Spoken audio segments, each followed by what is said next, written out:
Shalom, shalom à toutes et à tous et bienvenue sur TV et Radio de Vie. Il est 20h20 et nous sommes lundi 12 mai 2025. Nous sommes très heureux de vous avoir avec nous. Nous bénissons le Seigneur pour votre présence, pour votre fidélité à la parole du Seigneur, fidélité à l'Évangile. Que le nom du Père soit béni au nom de Yehoshua, notre Eloa, notre Sauveur, notre Roi. J'espère que tout va bien pour vous, que votre journée s'est bien déroulée, que vous avez été encouragés et fortifiés au nom de Yeshua. Que son nom soit exalté, magnifié. Alléluia. Gloire au Seigneur, notre Maître.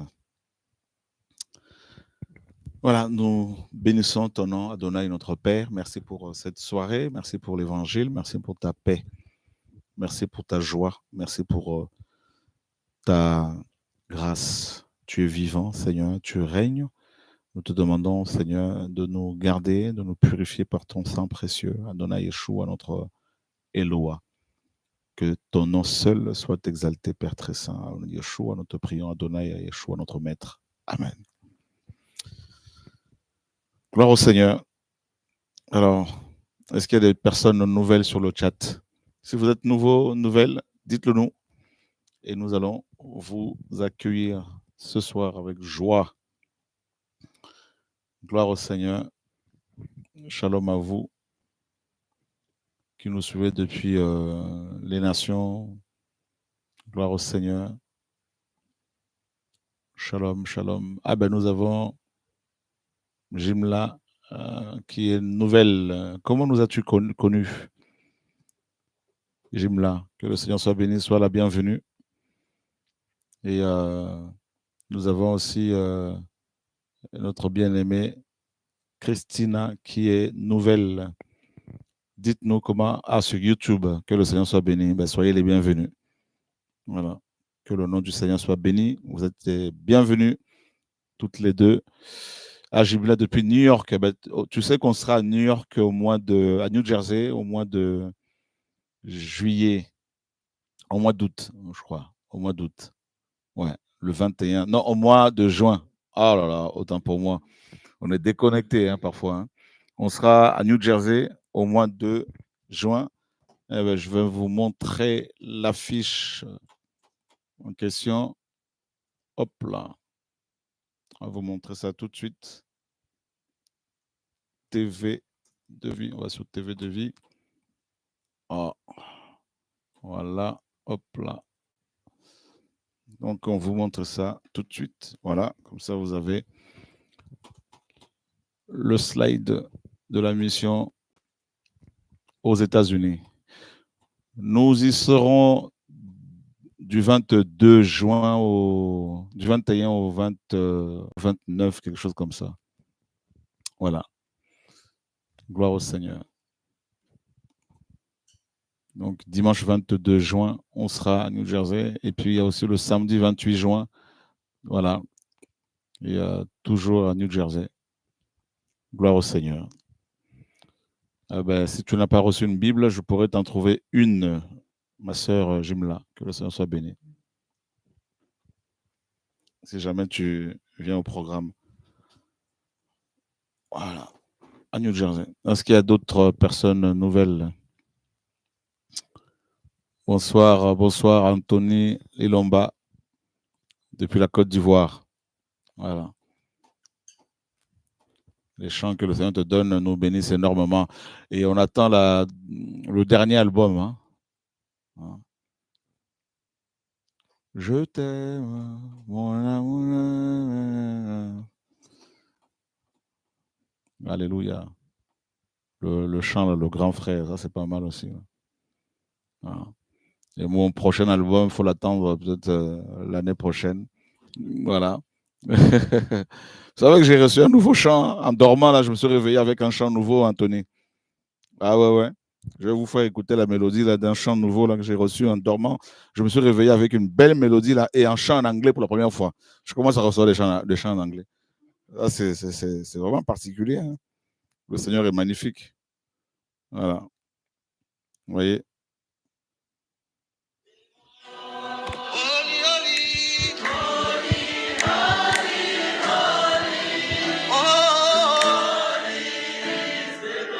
Voilà le nouveau chant que j'ai reçu.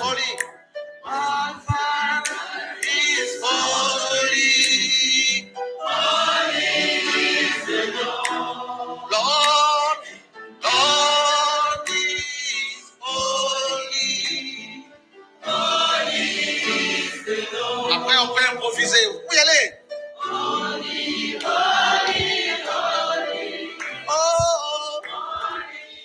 Je me suis réveillé avec ce chant-là, Holy, Holy, Holy, voilà, Is the Lord, tout ça. C'est magnifique, ça, le Seigneur, c'est beau. Donc là, c'est le troisième album, donc c'est le qui se prépare, là. Donc préparez-vous. Voilà, ça va être chaud. Et ça, c'est pour le 19 décembre. Il faut se préparer, là. Ça va être magnifique, le 19. Voilà. Gloire au Seigneur. Donc, il y a pas mal de personnes qui sont connectées ce soir et soyez tous les bienvenus. Voilà. Gloire au Seigneur. Je ne sais pas si vous avez suivi dimanche le direct. Il y a un jeune frère français, il y a un nouveau qui était là. Oh, il avait un démon guerrier qui m'a menacé comme ça. Je me suis dit, waouh! C'était pour m'intimider, hein. Honnêtement, là, tonton Blaise, il fallait voir. Ah là là, l'esprit m'a saisi. J'étais dirigé vers ce démon-là. Hein. Et le Seigneur, notre grand frère qui était là, ben, il a réglé son compte. Hein? Ah ben rapidement, le démon, c'est... Voilà. Vous voyez, il t'intimide comme ça. Si tu trembles, ça y est, c'est fini. Voilà. Et là, le maître étant présent, mes amis, là, j'étais saisi. Et le démon s'est mis à genoux aussitôt. Et puis, il est parti. Réglé. Et le jeune frère a eu une Bible blanche. Voilà. C'était la première fois qu'il venait en plus. Et là, il est parti maintenant. Ouais, ouais, c'est beau ce que cela fait. Beaucoup, beaucoup de frères et sœurs sont touchés. Des nations sont touchées. Ah ben, tout genou fléchi, effectivement. Alléluia. Voilà, voilà. Ben, shalom à toi. Grâce, grâce Didier. Que le Seigneur soit béni. Et je ne sais pas si tu es reparti en province là-bas. Grâce. J'espère que tout va bien pour toi. Ah, il tremblait de partout. Bah ouais, il tremblait de partout, mes amis. Le Seigneur est de plus en plus puissant, parmi nous en tout cas. On sait qu'il est tout puissant, mais lors des réunions, là, on sent que de plus en plus, là, ça monte, là. Ça monte, on sent que la température, là, c'est chaud. Mm. C'est chaud. Vous avez vu le nombre de colonels qui sont touchés aujourd'hui. Voilà. Voilà. Gloire au Seigneur. Grâce dans le 77. Ben, que le Seigneur soit béni. Shalom, shalom, shalom. Voilà, donc nous allons parler de la saine doctrine et particulièrement de la paternité de notre Seigneur Yahushua le Mashiach. Oui, de sa paternité. Ah, j'aime bien parler du Seigneur. Ah, j'aime bien parler du Seigneur. Vous savez, on n'a pas le temps de parler des gens. Notre appel n'a rien à voir avec l'évangile centré sur les hommes. Ah, l'homme, le mortel. Moi, je veux qu'on me parle du Seigneur, frères et sœurs. Je veux me connecter avec des frères et sœurs qui parlent du Maître. Vous voyez, qui parle du maître, qui nous raconte des histoires sur le maître, ce qu'il a fait dans la Bible, ce qu'il a fait, euh, ce qu'il fait actuellement dans la vie des uns des autres. Qu'est-ce que le Seigneur fait dans ta vie? Il est qui pour toi? Alléluia, nous dit la sœur, notre sœur Hélène. Shalom à toi, ma sœur. On a dit Yeshua. Vous voyez, on veut entendre parler de lui. Voilà, c'est ça l'évangile, c'est ça le message. Alors justement, on va parler de lui. On ne va pas trop parler et, sans parler bien sûr de lui tout de suite. Alors, on y va. À nous aller. Alors, nous sommes dans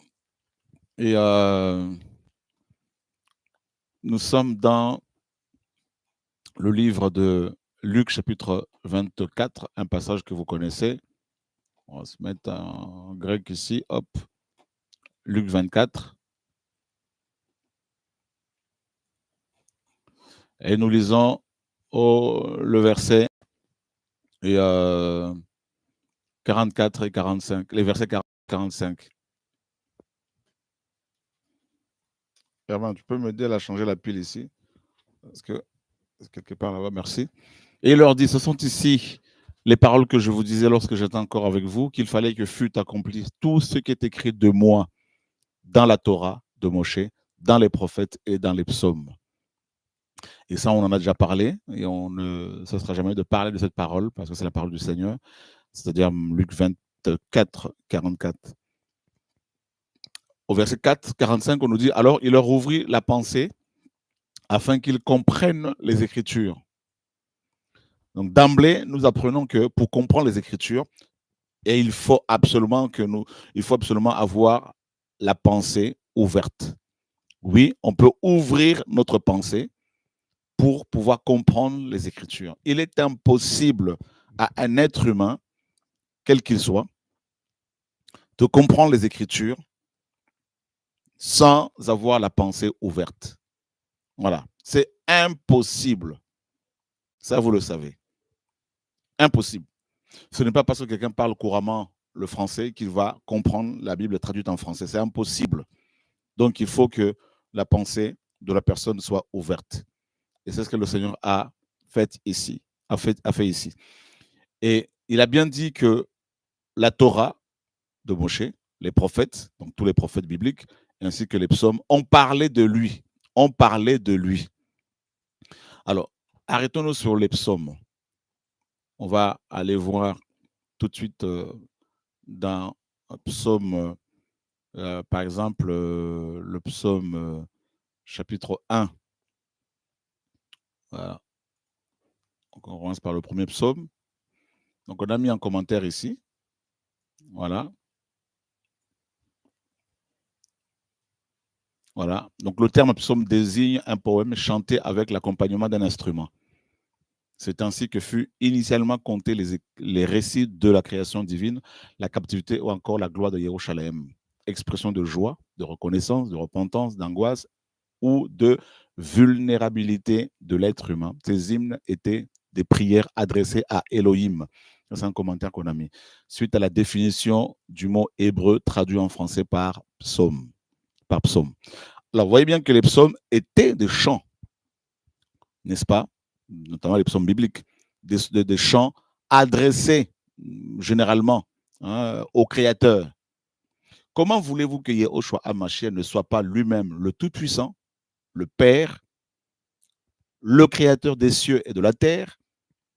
Comment voulez-vous comment certains peuvent dire qu'il n'est pas lui-même le Tout-Puissant, alors qu'il dit que c'est lui qui était l'être chanté dans les psaumes par David, par Chelomon, par Moshe, par les fils de Corée, par Asaph.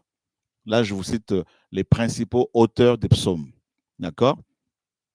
Et donc, David, Salomon, son fils, les fils de Corée, et aussi Asaph étaient, n'est-ce pas, des auteurs, mes amis, principaux des psaumes que nous avons dans les écrits. Donc, le Seigneur disait par là que David a chanté pour sa gloire.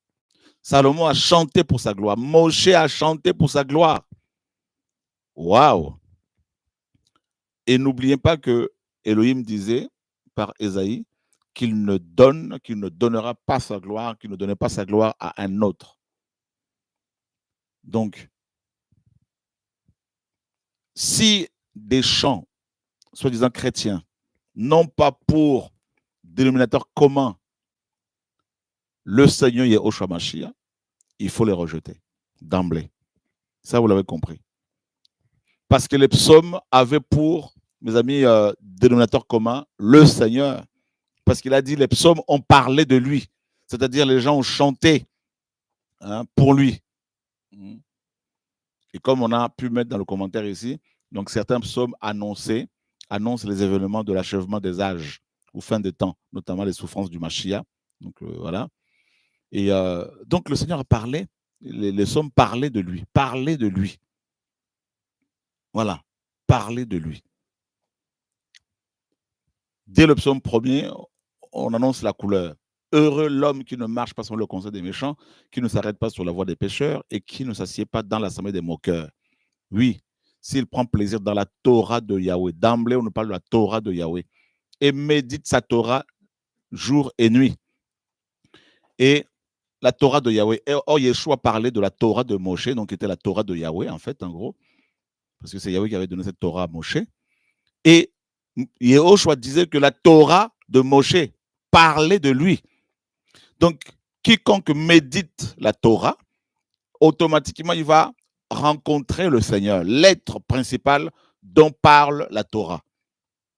Comment voulez-vous que un être dont la Torah parle, du début à la fin, un être dont parlent les prophètes, du début à la fin, et un être chanté dans les psaumes, par les psaumes, que cet être-là ne soit pas lui-même le Tout-Puissant, le Père céleste. Alors, on va aller voir quelque chose rapidement. Je vais vous montrer à quel point, vous montrer un verset qui prouve l'intention malveillante de certains traducteurs de cacher la divinité et aussi la paternité de notre Seigneur Yeshua Mashiach, c'est-à-dire Jésus-Christ. Nous sommes dans la sainte doctrine, parce que quand on parle de la sainte doctrine, l'enseignement le plus important de la sainte doctrine, c'est Yeshua, c'est Jésus. Elohim, lui-même, le Tout-Puissant, le Créateur. Donc, tout enseignant de la Bible doit commencer par Yeshua Mashiach. D'ailleurs, il a dit qu'il était, qu'il est, qu'il sera le premier. Il est le premier et le dernier. Voilà. Donc, on ne peut pas se dire chrétien, prédicateur, évangéliste, si on n'a pas basé son ministère, sa prédication, son enseignement sur le Seigneur Yeshua Mashiach, Jésus-Christ. On ne peut pas dire qu'on est pasteur si son église, si l'église que l'on dirige et, ou un groupe que l'on dirige n'est pas basé sur le Seigneur Yeshua Mashiach. Voilà. Parce que c'est lui le fondement, c'est lui la racine de David. C'est lui la base. C'est lui le fondement de l'église.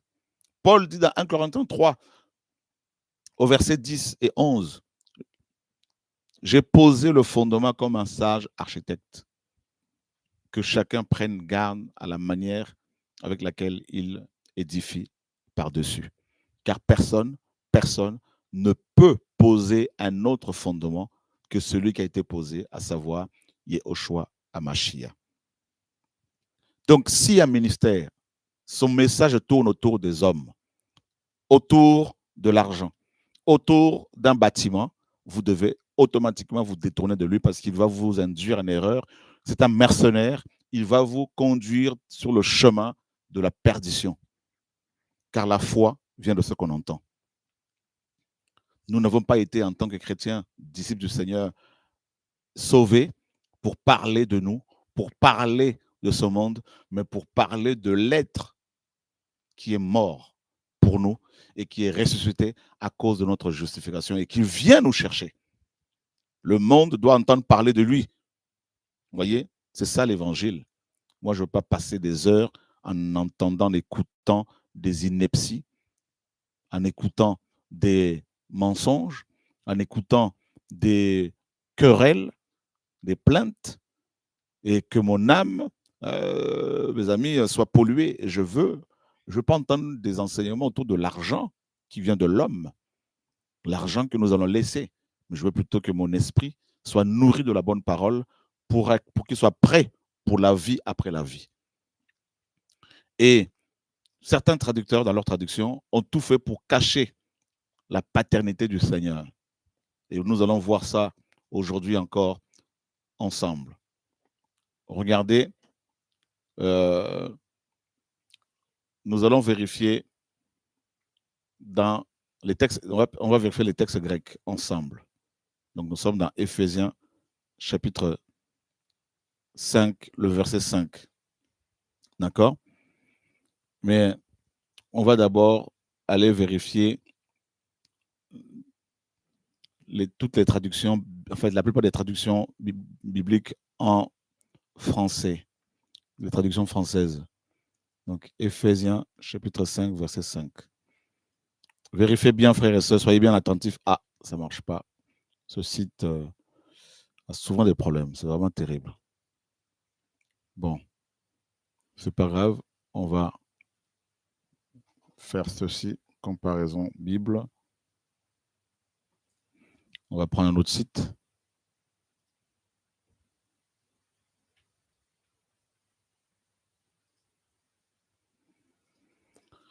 Ah, Seigneur, que ton nom soit béni. Voilà. Google. Comparaison Bible. Donc, on va prendre ce site. Éphésiens.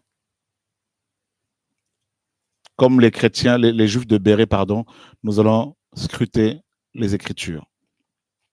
Donc là, nous sommes dans Louis II 1910. Alors, toi, on t'enlève.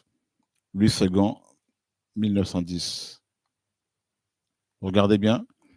Car sachez-le bien, aucun impudique ou impur ou cupide, c'est-à-dire idolâtre, n'a d'héritage dans le royaume de Christ et de Dieu. Donc notez bien ici, de Christ et de Dieu. Donc ça fait deux êtres, deux personnes. D'accord? Donc un seul royaume pour deux êtres. Parce que le partitif de ici est un partitif de possession. D'accord? Donc on peut dire le royaume qui appartient à Christ et qui appartient à Dieu. Donc selon leur traduction. Et vous allez voir que tous les traducteurs ont traduit ça comme ça. Vous avez de Christ et de Dieu à chaque fois. De Christ et de Dieu. Donc tous les traducteurs, même Martin, malheureusement, voyez, de Christ et de Dieu, Osterwald, tous les traducteurs pratiquement. De Christ et de Dieu. À part la Lausanne, qui est une Bible qui est pas mal, que j'apprécie beaucoup, car vous avez connaissance de ceci, que nul fornicateur ou impur ou avare, lequel est un idolâtre, n'a d'héritage dans le royaume de celui qui est Christ et Dieu. Donc là, il a respecté les textes. En fait, c'était des pasteurs suisses qui, en 1872, ont publié, ont traduit cette version, cette Bible, et ils ont quand même tout fait pour respecter les textes hébreux et grecs.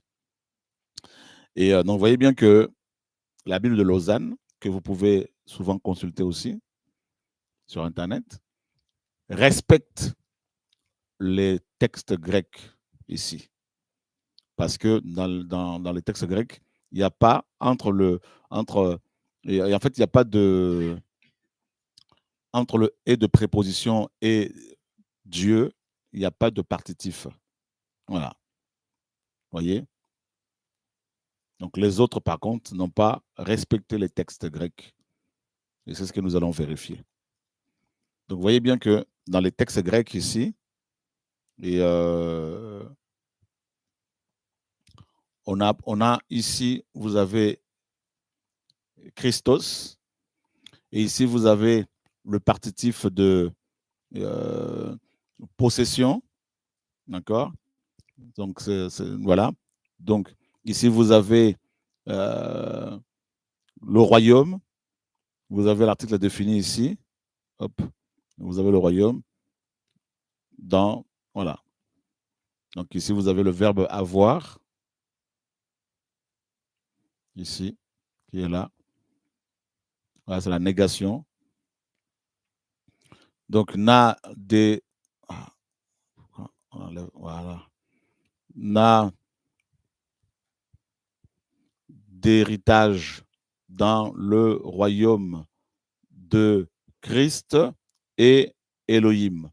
Dans le royaume de Christ et Elohim. D'accord? Donc, en fait, Paul, qui a écrit l'épître aux Éphésiens, dans ce passage-ci, nous fait comprendre que Christ est lui-même Elohim. Voilà. D'accord? La parole est claire et nette ici. Claire et nette. Claire et nette. Voilà. Et eux, qu'est-ce qu'ils ont fait? Les traducteurs, qu'est-ce qu'ils ont fait? Ils ont rajouté entre kai ici et théos, ils ont rajouté le partitif de. C'est-à-dire, alors que ce partitif-là, o, vous voyez, c'est différent de celui-ci. Ça, c'est le partitif, vous voyez, c'est différent, c'est écrit différemment. Ça, c'est le partitif de possession, celui-ci. Vous voyez? Et entre kai et théos, il n'y a pas de partitif de possession. Et eux, mon frère Blaise, ils l'ont rajouté. Alors que le Seigneur avait dit clairement qu'il ne faut ni retrancher ni rajouter. Voilà. Voilà comment ils ont falsifié les écrits pour nous faire accepter malheureusement la Trinité. Voilà. D'accord? Donc on revient en arrière. Seigneur, merci pour ta parole.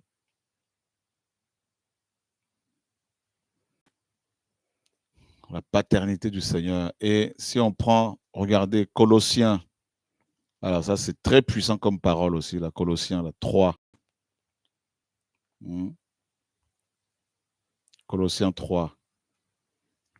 Le verset 17.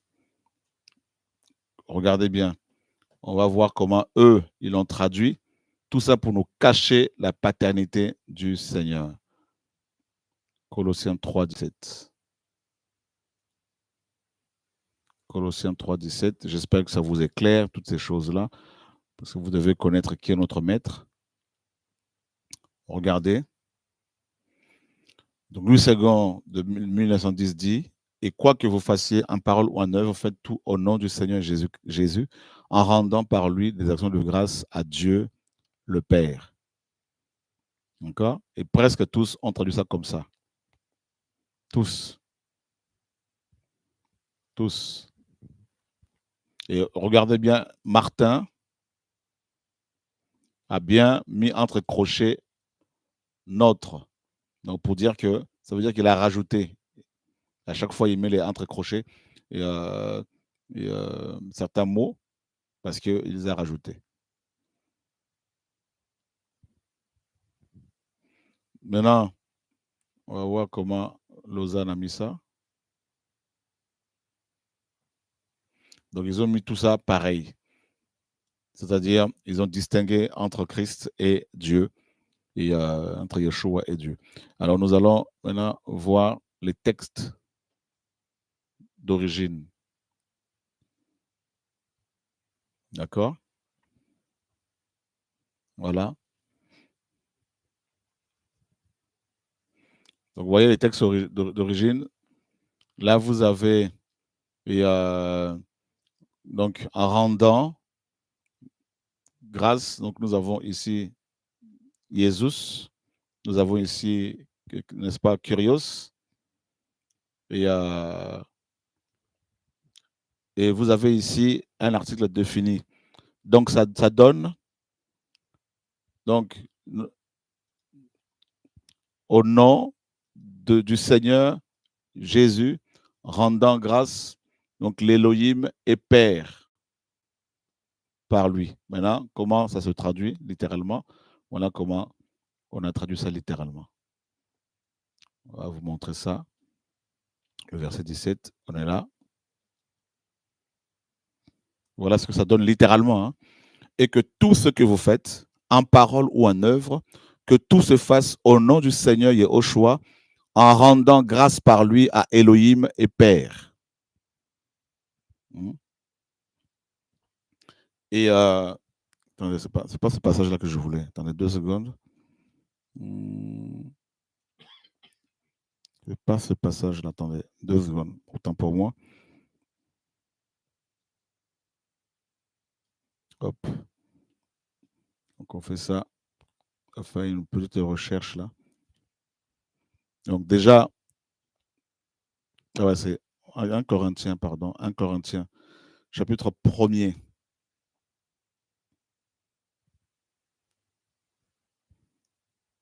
Voilà. Chapitre 1er, regardez le verset 3. À vous, grâce et shalom, de la part d'Élohim, notre Père et Seigneur, Yehoshua Mashiach. D'accord? Donc là, Paul est catégorique ici, parce que c'est un des versets que je voulais nous montrer. Donc, en rendant, donc il a bien dit, hein, à vous, grâce et shalom, de la part d'Élohim, notre Père et Seigneur, Yehoshua Mashiach. D'accord? Voilà. C'est noir sur blanc, c'est clair et net. Maintenant, on va vérifier. On va vérifier dans le texte grec. Voilà. Nous avons ici, il y a Elohim, d'accord? Et nous avons ici Père. Nous avons ici notre et Seigneur, Yehoshua Mashiach. Donc, littéralement, c'est ce que ça donne. Ça donne ça littéralement. C'est-à-dire, Paul a dit aux Corinthiens que Yehoshua est notre Seigneur et notre Père. C'est clair et net. D'accord? Clair et net. On peut vérifier. On peut vérifier. Regardez, ici, nous avons grâce, n'est-ce pas? Donc, à vous et shalom, donc la paix, de la part donc d'Élohim, notre, donc Elohim Père qui est le nôtre, et Seigneur Yehoshua Mashiach. C'est terrible, hein? Voilà ce que le grec dit, frères et sœurs. Je ne sais pas si vous suivez correctement. On est à l'école, hein? Voilà. Voilà ce que Paul dit ici aux Corinthiens. Hein? Ce sont les textes grecs qui le disent, ce n'est pas moi. Hein? C'est écrit noir sur blanc. Alléluia. Waouh, ce n'est pas moi qui le dis. Je me répète, voilà le texte grec. Nous avons ici grâce à vous et shalom, la paix. De, donc apo ici, c'est de la part, n'est-ce pas? De la part d'Élohim, Père, qui est le nôtre, ou notre Père, et Seigneur, Yehoshua Hamashiach. D'accord? Donc Elohim, qui est notre Père et notre Seigneur, et c'est Yehoshua Hamashiach. C'est 1 Corinthiens chapitre 1, verset 3. C'est ce que les textes grecs disent. On n'a rien rajouté, on n'a rien retranché. On a fait une traduction littérale. Comme ça, le jour du jugement, on ne pourra pas être condamné. D'accord? Voilà ce que Paul dit ici. Clair et net. Que Yehoshua Hamashiach, c'est lui, notre Seigneur et notre Père. C'est fort. Très, très fort. Hein? Très, très fort. Waouh, Seigneur. Très, très fort. Et comment eux, ils l'ont traduit? 1 Corinthiens, chapitre 1er, le verset 3. Regardez comment ils l'ont traduit. Que la grâce et la paix vous soient données de la part de Dieu, notre Père. Et ils ont rajouté le partitif du. Donc, ça fait deux personnes. Il y a des endroits où c'est comme ça, c'est vrai. Dans ce cas-là, on comprend qu'il est question de Yehoshua homme et de Yehoshua en tant que Père esprit. Mais il y a des endroits où Paul carrément a fait comprendre aux saints que Yehoshua Hamashiach est lui-même le Tout-Puissant et lui-même, n'est-ce pas, Elohim, notre Père. C'est terrible, ma sœur Hélène, comment des traducteurs ont falsifié les écrits. Pourtant, le Seigneur avait dit qu'il ne fallait rien rajouter. Pourquoi ils ont rajouté des parties difficiles? Pourquoi ils ont rajouté ça? Pourquoi? Donc, il y a une volonté derrière de nous faire gober certaines choses. Et qui c'est qui a respecté ça? On va vérifier. Donc là, voilà. Alors là, regarde comment carrément les maîtres de Sassi a traduit Dieu notre Père et Jésus-Christ notre Seigneur vous donne. C'est du pluriel. Alors là, alors qu'il n'y a pas le verbe donner, hein. Il a rajouté le verbe donner Et ensuite, il l'a mis au pluriel. Non, mais là, c'est carrément, non, mais c'est terrible, quoi. C'est terrible, terrible. Terrible. Regarde, que la grâce, ça c'est Martin, que la grâce et la paix vous soient données par Dieu notre Père et par le Seigneur. Donc lui, il a rajouté carrément par le. Hein, alors que dans les textes grecs, il n'y en a pas. Hein? En fait, ils ont tous modifié les écrits. Même Lausanne a rajouté le participe de. C'est terrible. Terrible, terrible, terrible. La saine doctrine. Vous vous rendez compte? Mais c'est pour cela que beaucoup croient en la Trinité, parce qu'ils vous disent que regardez dans notre Bible ce qui est écrit. C'est comme si la Bible a été écrite en français. Comment voulez-vous que les gens après, mes amis, ne soient pas induits en erreur? C'est terrible. Donc on va voir un autre passage. Il y a plein de passages comme ça. On va voir ce que Thessaloniciens 1 nous dit. 1 Thessaloniciens chapitre 1, verset 1er. Paulos et Sylvanos et Timotheos à l'assemblée de Thessaloniciens, en Elohim, le Père et Seigneur, Yehoshua Mashiach. Donc, ici au verset 1, à 2 reprises, Paul dit que Yehoshua Mashiach est le Père. Au chapitre 1er. D'accord? En Elohim, le Père et Seigneur Yehoshua Mashiach. À vous, grâce et shalom de la part d'Elohim, notre Père et Seigneur Yehoshua Mashiach. Dans le verset 1er de 1 Thessaloniciens 1, à 2 reprises, Paul dit que Yehoshua Mashiach est le Père.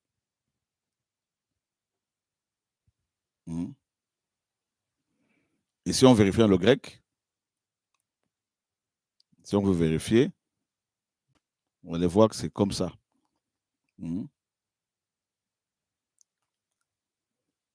Regardez bien. En Elohim, Père et Seigneur Yehoshua à Mashiach. Donc, Yehoshua à Mashiach. Et ça se répète ici. Elohim, Père, qui est le nôtre, et Seigneur Yehoshua à Mashiach. À 2 reprises dans 1 Thessaloniciens 1, verset 1. Et Paul l'a dit. Donc, Paul l'a dit aux Corinthiens, il a dit aux Thessaloniciens. Et regardez dans 1 Thessaloniciens chapitre 2, verset 11. Attendez, vous allez voir. Regardez bien. Et 1 Thessaloniciens chapitre, je crois que c'est le chapitre 3, si je ne me trompe pas. 3, voilà. Verset 11. Regardez bien. Alors ça, c'est flagrant aussi. Qu'Elohim lui-même, notre Père et notre Seigneur, Yehoshua Mashiach, dirige notre chemin vers vous. En bon français, on mettrait le verbe diriger au pluriel. D'accord? On est d'accord. Si Yehoshua n'était pas lui-même le Père, logiquement, en bon français, le verbe ici, le verbe diriger, devrait être au pluriel. Écoutez très bien, frères et sœurs, suivez très attentivement, s'il vous plaît. Nous sommes dans la doctrine. Nous sommes dans le message biblique. Ça doit nous éclairer. Vous savez, quand on reçoit la bonne parole, là, on a les écailles qui tombent, on est éclairé, on est libéré. D'accord? Nous voulons à chaque fois prendre les textes d'origine, les originaux, pour que vous jugiez vous-même ce que nous sommes en train de vous dire. Comme les Béréens. Voilà pourquoi tout chrétien digne de ce nom doit se focaliser sur la parole, sur la prière, la parole, le Seigneur, et non sur les histoires. Parce que notre âme a besoin d'être nourrie. Nous sommes dans 1 Thessaloniciens chapitre 3, au verset 11. Mais qu'Elohim lui-même, notre Père, et notre Seigneur Yehoshua Mashiach dirige notre chemin vers vous. Le verbe diriger ici en grec est au singulier. Au singulier, frères et sœurs. Hein? C'est terrible, terrible, terrible. Alléluia. Voilà le verbe dirigé ici. Kateotino. Et c'est du singulier, c'est là. Voilà, singulier. Donc, Yehoshua et le Père, c'est le même être. Maintenant, Yehoshua, homme, là, c'est différent parce que ça, c'est le côté humain. 100% homme, mais aussi 100% Elohim ou esprit. Vous voyez?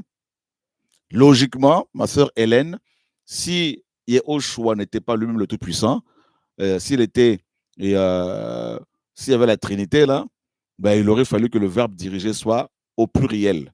Mais pourtant, c'est du singulier.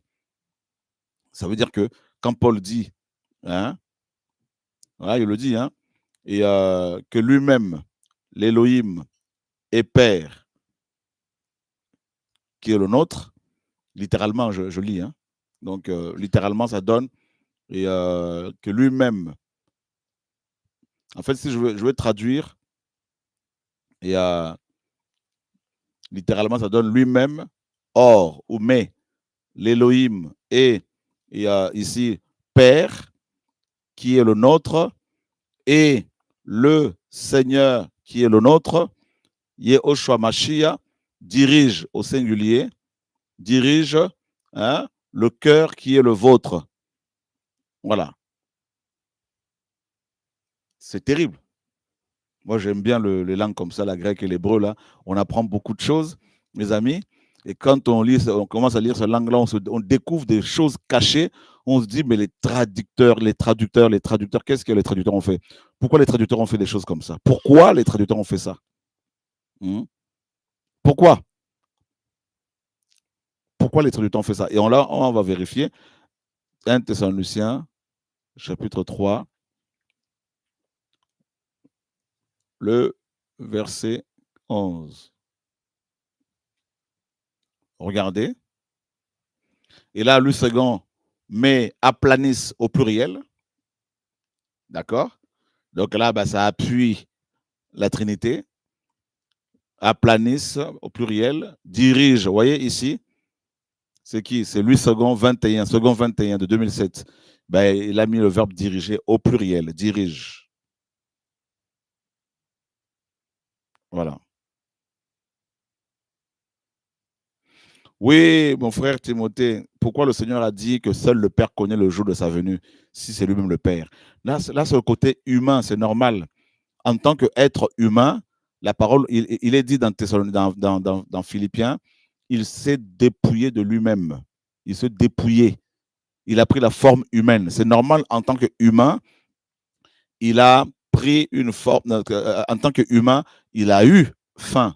En tant qu'humain, il a eu soif. En tant qu'humain, il était fatigué du voyage dans Jean 4, on nous le dit. En tant qu'humain, il a été tué. En fait, il s'est offert en tant qu'humain. Il est mort en tant qu'humain.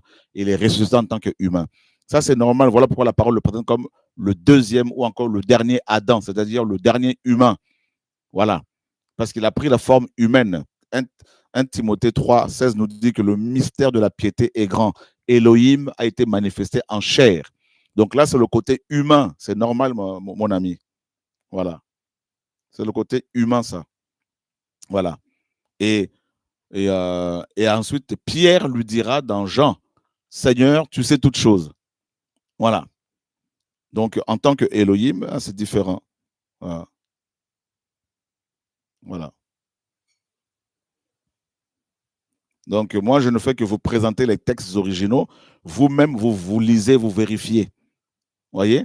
Le texte grec traduit en français par diriger est au singulier. Regardez, on va vérifier encore. Hein? Regardez. Donc, pardon, on est au verset 11. On est ici, pardon. Katoitino, c'est du singulier. C'est là, mes amis, mais c'est là. Ne me lapidez pas. Vous-même, vous lisez, vérifiez comme. Il ne faut pas dire oui, oui, amen à tout. Vérifiez. Voilà. Les écrits de Matthieu à Apocalypse sont en grec, ont été écrits en grec. Et je vous montre justement ces écrits-là directement. D'accord? Voilà. Maintenant, on nous dit ici que c'est du singulier. Ça, c'est le grec. Mais eux, ils traduisent en français par du pluriel. Maintenant, vous voulez croire qui? Les traducteurs? Les hommes qui sont venus des années après Paul?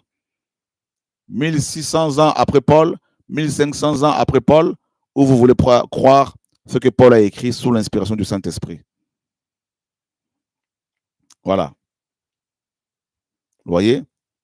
C'est là où se pose le problème. Qui croire?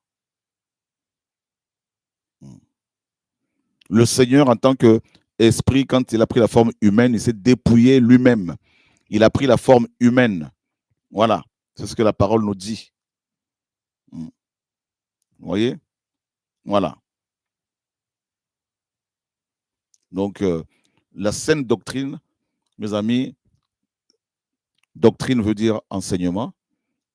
La saine doctrine, mes amis, ça commence par la révélation du créateur de Yehoshua Mashiach.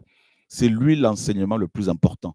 C'est lui l'évangile, c'est lui le messager, c'est lui le message le plus important. Voilà. Donc, il faut que les gens sachent qui est le Seigneur. Voilà. Moi, je préfère croire ce que Paul a écrit, Pierre a écrit, Jacques a écrit, Ésaïe a écrit, ce que ces auteurs bibliques ont écrit, plutôt que les hommes qui sont venus longtemps après eux et qui ont traduit leurs écrits dans leur langue maternelle, dans des langues vernaculaires, et qui, malheureusement, à cause de leur tradition, à cause de leurs influences philosophiques, ont préféré modifier les écrits. Vous voyez? Donc, voilà. Donc, aplanir, c'est mettre ça au pluriel. Vous voyez, presque tous, hein? Et donc, veuille aplanir. Donc, veuille aplanir. Donc, ils ont mis ici au pluriel, pareil, tous ont mis, et sauf, il y en a un que je vois ici, c'est l'Émesse de Sassy qui dit que Dieu lui-même, notre Père et Jésus-Christ, notre Seigneur, nous conduisent. Donc, lui, il a quand même mis le verbe au singulier. Ah, quand même. Quand même. Vous voyez? Ah, quand même. Il a mis ça au singulier. Donc, ça, c'est bien. Et Martin, malheureusement, il a mis ça au pluriel. Et Osterwald a mis ça au pluriel. Voilà. Donc, celui-ci, Grande Bible de Tours, a mis ça au singulier. Au pluriel, celui-ci. Ah, la Bible de Lausanne. Ouais, ils ont fait quand même un grand travail. Hein. Ils ont mis ça au singulier. Or, que notre Dieu et Père lui-même et notre Seigneur Jésus-Christ dirigent notre cœur, notre chemin vers vous. Donc, vous voyez bien quand même que la Bible de Lausanne, hein, de 1872, quand même une Bible quand même qui a fait, en fait, c'est une Bible quand même qui a été correctement traduite. Et ils ont fait quand même des efforts, hein, ces pasteurs, voilà, donc de l'église de Genève. Gloire au Seigneur. Et voilà. Et celui-ci a essayé de mettre à l'infinitif, mais il a quand même mis le verbe pouvoir, il a rajouté, parce que le verbe pouvoir n'existait pas dans ce chapitre-là. Il a rajouté, il a mis au singulier. Bon, pourquoi ne pas mettre le verbe tout simplement diriger au singulier? Donc, c'est tout ça qui nous fatigue un peu. Voilà. Yeah. Donc, or que notre Dieu et Père lui-même et notre Seigneur Jésus nous fraye le chemin auprès de vous. Là, c'est Darby. Donc, il a quand même respecté, hein, le singulier. Donc, vous voyez? Donc, il y a des choses comme ça qui ont été faites pour cacher certaines vérités, des vérités qui dérangeaient les trinitaires. Voilà. Donc, maintenant, regardez. Je vais vous montrer quelque chose. Tata Mireille, je vous montre quelque chose. Nous sommes dans Éphésiens. Hein? Nous sommes dans Éphésiens, chapitre 8, chapitre 5, verset 8. Herman, tu peux nous lire ce passage-là, s'il te plaît? Sur le site, hein? Parce que j'ai modifié quelque chose. Car vous étiez autrefois ténèbres, mais maintenant vous êtes lumière dans le Seigneur. Conduisez-vous donc comme des enfants de lumière. Oui. Donc tu peux relire, tu as appuyé sur un bouton. Car vous étiez autrefois ténèbres, mais maintenant vous êtes lumière dans le Seigneur. Conduisez-vous donc comme des enfants de lumière. Ok. Donc regardez frère. Comment ici, dans ce passage, la Bible nous définit? Elle nous définit comment ici, la Bible? C'est une question que je vous pose. Comme les enfants de quoi? Les enfants de lumière. On est d'accord, Blaise, mon frère. Maintenant, nous sommes enfants de lumière. Ok. Nous sommes enfants de lumière. Ok. Notez bien, enfants de lumière. On est d'accord. Jean chapitre 8, Herman. Verset 12. Alors Yahushua leur parla encore en disant, moi, je suis la lumière du monde. Je suis La lumière du monde. la lumière du monde. Et si nous sommes enfants de lumière, qui est notre Père?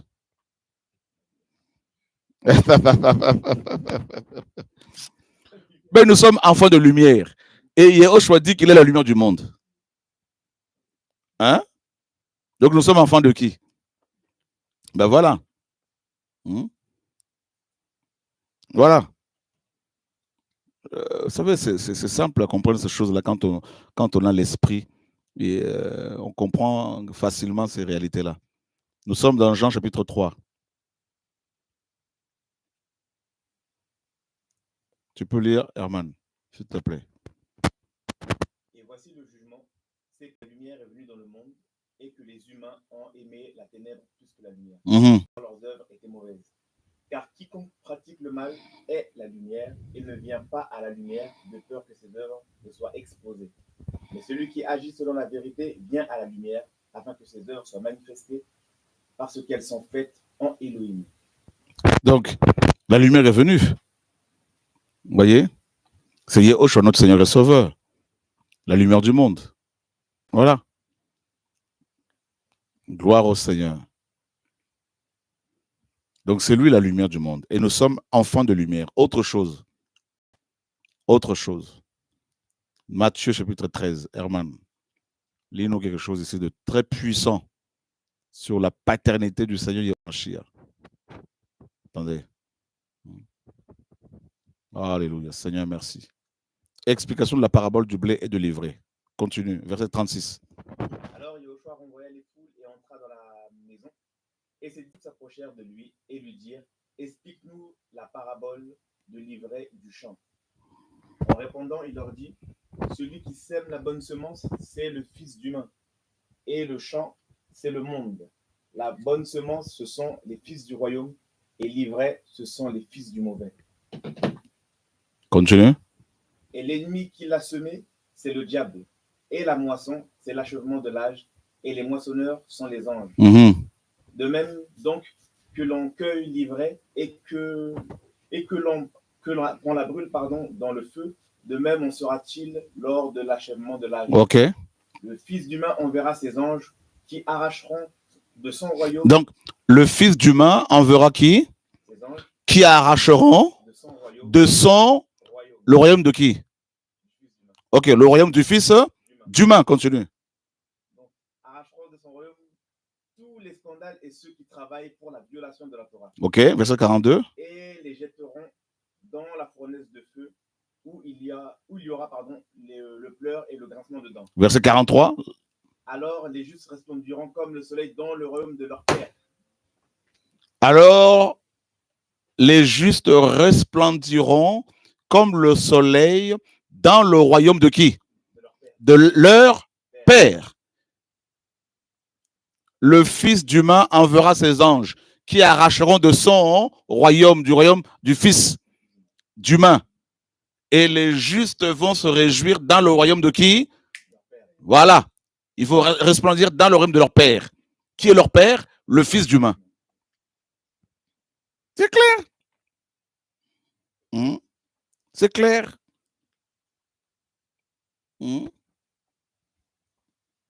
C'est clair comme l'eau de roche. Nous sommes dans Jean chapitre 14.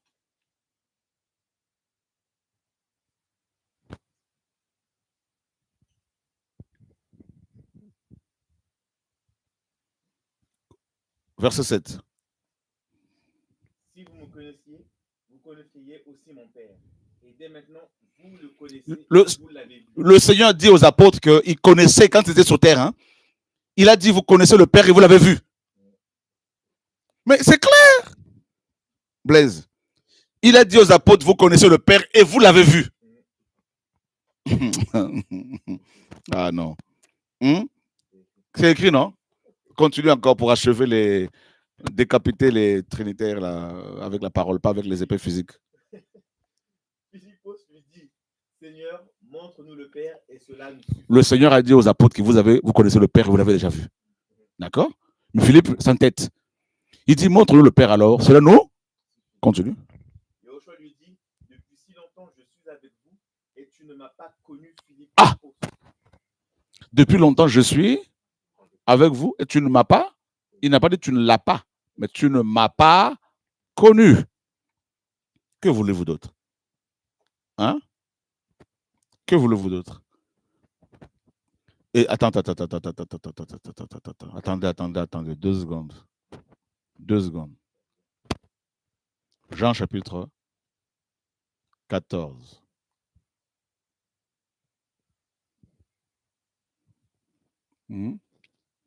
Verset 18. Herman. Je ne vous laisserai pas orphelin, je viens à vous. Non, je ne vous laisserai pas. Orphelin. Qui peut laisser un orphelin? Un père ou une mère, vrai ou faux? Ouais. Ben alors? Ben alors? Hein? Ben alors? Je ne vous laisserai pas orphelin. Alors? Mais en fait, tout est écrit, tout est là. Le problème, c'est l'esprit qui peut manquer. Voilà. C'est l'esprit. Il est, en tant que créateur, Yehoshua HaMashiach, Jésus-Christ, il est tout en fait. Il est le Père en tant qu'esprit. Il est le Fils en tant qu'être physique, chair, parce qu'il a été engendré en tant que Fils. Donc Elohim est devenu chair. Et il est esprit, c'est lui-même. Et des gens vont dire, mais oui, mais comment il peut être à la fois Père, Fils et Saint-Esprit? Lui-même. Et tout ça là. Mais, frère, il est le Tout-Puissant. Vous le dites vous-même que, en fait, c'est écrit, que vous reconnaissez que c'est écrit que le Seigneur, le Créateur, est le Tout-Puissant. Mais quand vous dites que Tout-Puissant, quand vous dites Tout-Puissant, ça veut dire quoi Tout-Puissant? Oui, Tout-Puissant ou tout capable. Puissant ou capable. Voilà. Tout puissant. Sauf mentir. Mais par ça, comme la parole le dit, hein, il ne peut pas mentir, il ne peut pas pécher, mais à part ça, il peut tout. Amen. C'est clair. Alors, un être qui peut tout, comment vous pouvez douter du fait qu'il soit à la fois Père, Fils et Saint-Esprit lui-même? Hein? Comment? Toi qui m'écoutes aujourd'hui, si tu es marié, mon frère, et que tu as des enfants, n'es-tu pas d'abord le fils de tes parents? Oui. N'es-tu pas l'époux de ta femme? Oui. N'es-tu pas le père de tes enfants? Oui. Et si tu es médecin, n'es-tu pas un médecin? Oui. Si tu es médecin. N'es-tu pas aussi citoyen français ou arabe ou comment dire indien, tout ça? Si. D'accord? Comment quelqu'un qui est un peut être à la fois fils, père, époux, n'est-ce pas, peintre, et, pourtant, tu es limité à n'être limité, mais malgré cela, tu peux exercer plusieurs rôles, plusieurs fonctions, je veux dire. D'accord? Et ça n'étonne personne. Mais quand on parle de l'être indéfinissable, indéfini, dont les voies sont incompréhensibles, dont les jugements sont insondables, quand on parle de l'être qui n'a ni commencement de jour, ni fin de vie, et quand on parle de cet être-là comme étant Père, Fils et Saint-Esprit, et qu'il n'y a pas trois en un, comme ce produit de lave de vaisselle. Des chrétiens sont étonnés, sont, n'est-ce pas, complètement choqués. Hein? Voilà. Donc, la saine doctrine nous parle d'un seul Elohim. Alors, il y en a qui vont dire, oh, ces gens-là, ils sont le Jésus seul. Ce sont des Jésus seuls. Mais le Seigneur, la parole dit qu'il y a un seul chemin, il y a une seule vie, il y a une seule vérité. C'est ce que la parole dit. Yehoshua dit, je suis le chemin, la vérité et la vie. Il n'a pas dit, je suis un chemin. C'est le chemin, la vérité et la vie. Il y a un seul nom qui nous est donné sous le ciel, grâce auquel nous pouvons être sauvés. Voilà, la parole est claire là-dessus, donc on ne va pas tergiverser, on ne va pas tourner autour du pot. La parole est claire là-dessus, frères et sœurs. Le débat est clos. Donc la saine doctrine, c'est aussi le fait de vous présenter le seul capable de nous sauver, de nous libérer de nos péchés. Voilà, Yehoshua HaMashiach, l'Élohim Tout-Puissant, l'Élohim de grâce. Que son nom soit glorifié. Voilà le message, voilà, frères et sœurs, le partage de ce soir. Gardez dans votre esprit que Yehoshua HaMashiach est celui qui, on l'appelle l'étant, l'été et le venant. Voilà, le Tout-Puissant. Et d'ailleurs, c'est écrit dans Apocalypse 1, au verset 8, regardez. Il dit, moi, je suis l'Aleph et le Tav, le commencement et la fin, dit le Seigneur, l'étant et l'été et le venant, le Tout-Puissant, le Tout-Puissant. Donc, El Shaddai. C'est ce qu'il a dit. Voilà. C'est ce qu'il a dit. Et moi, je préfère croire l'Écriture. Et quand vous arrivez au ciel, quand le prophète Ézéchiel est arrivé au ciel, il n'a pas vu 3 personnes sur le trône. Quand Jean arrive au ciel, il n'a pas vu 3 personnes sur le trône.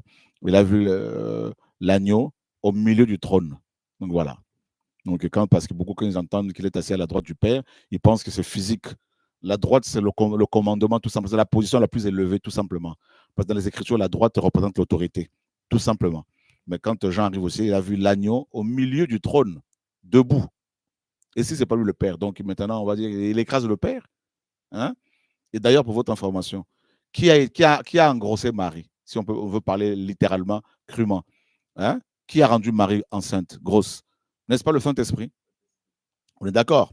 Maintenant, si vous qui dites que le Saint-Esprit n'est pas le Père, vous le Trinitaire, vous dites que le Saint-Esprit n'est pas le Père, ben, comment ça se fait que ce soit le Saint-Esprit qui a rendu Marie enceinte? Hein? Donc, ça veut dire que si le Saint-Esprit n'est pas le Père, ça veut dire que Yehoshua, homme, a 2 pères. Le Saint-Esprit est le Père. Hein? Ça veut dire que le Père a été trompé par le Saint-Esprit. Quelle confusion. Et quand tu le coinces comme ça, les Trinitaires disent « Ah, ben la Trinité, c'est un mystère. » Non, moi, je vous dis que il n'y a pas un verset de la Bible qui dit que la Trinité est un mystère. Non, non. Le mystère le plus important dans la Bible, c'est le mystère de la piété. Or, Paul dit « Le mystère de la piété est grand. Elohim a été manifesté en chair. » Donc, la parole est claire là-dessus. Et nous vous présentons notre Tout-Puissant, notre Elohim, Yehoshua HaMashiach, Père, Fils et Saint-Esprit. Voilà. Voilà. D'accord? Donc, maintenant, chacun doit savoir ce qu'il veut. Et moi, je n'ai pas d'autre message à vous présenter. Voilà. Que le Seigneur soit béni. Et c'est lui et lui seul qui mérite toute la gloire. Il est mort à la croix pour nos péchés. Oui, en tant qu'être humain, il n'est pas le Père. En tant qu'être humain, j'entends par là. Voilà.